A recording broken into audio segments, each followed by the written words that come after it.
Browns back at the practice facility on Thursday getting ready for Atlanta. Myles Garrett back at the practice facility today as well. We did not see him at all, but he is back in the building. It's still unclear what his status will be for Sunday, but Mary Kay, Myles was cited following that crash on Monday. Yeah, he was. We got all the records today, so we have everything. We've got video. We've got the crash report. He was cited for failure to control his vehicle. They said he was going 65 in a 45. So as of right now, they have him at some fault for this accident the other day. But once again, everybody here is just grateful that he's okay. I asked Greg Newsome about his demeanor today. He said that he looked happy. Jeremiah Owusu-Koramoah said he's still the same Myles.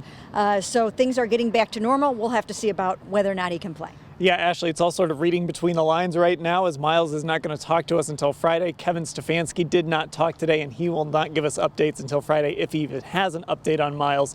But reading between the lines, I mean, I guess Greg Newsome made it sound like maybe Myles won't be playing. Yeah, it was the way Greg was talking and the way he was answering some things, about whenever Myles is able to get back out there. And we, of course, know he did not practice today. So we knew that going into it. And I just think, like you said, we really won't be able to know more until Myles Garrett talks to us on Friday after practice. And, of course, we'll be able to see if he's even out there on the practice field on Friday as well. So just a little bit longer of a waiting game with this whole situation. Now, there was a little bit of good news on the injury front. Jeremiah Owusu-Koramoah was back on the practice field. Denzel Ward back on the practice field. Again, Mary Kay, a lot of this is still up in the air, but you take what you can get. Those guys were out there practicing when we were out there watching.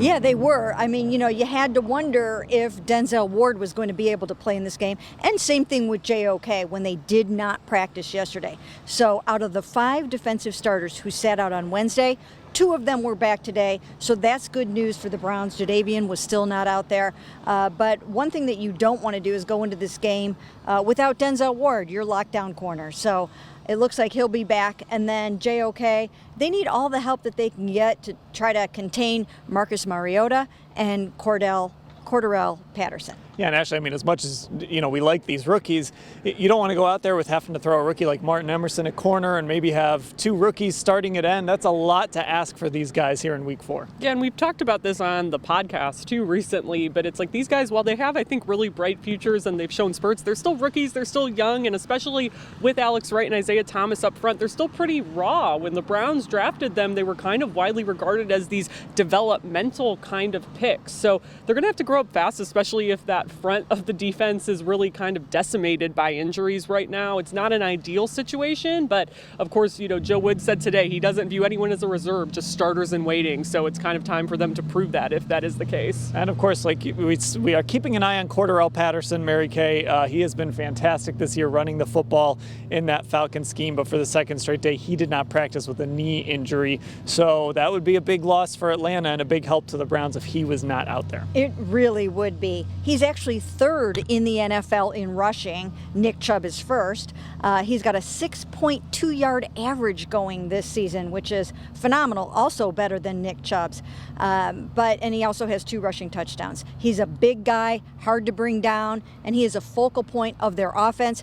Huge break if he doesn't play. And Ashley, there's so many coaches here from Minnesota who have that connection to Cordarrelle. When he first came into the league, I thought Kevin was interesting, talking about how he sort of took over a Percy Harvin role for them. And these guys know Cordarrelle, so if he plays, they're certainly going to be ready for him. Yeah, and I feel like it's not often that we see somebody in the NFL execute a position change the way he has, and do so effectively, right? But all of these coaches and these players like Amari Cooper, who played for him with him in Oakland, for example, no one seems really surprised that he's been able to do this because he's kind of always been one of those players who was a threat both places. And I know John Johnson, the line the other day on Wednesday when he talked to us, was the only thing that's a receiver about him is his jersey number.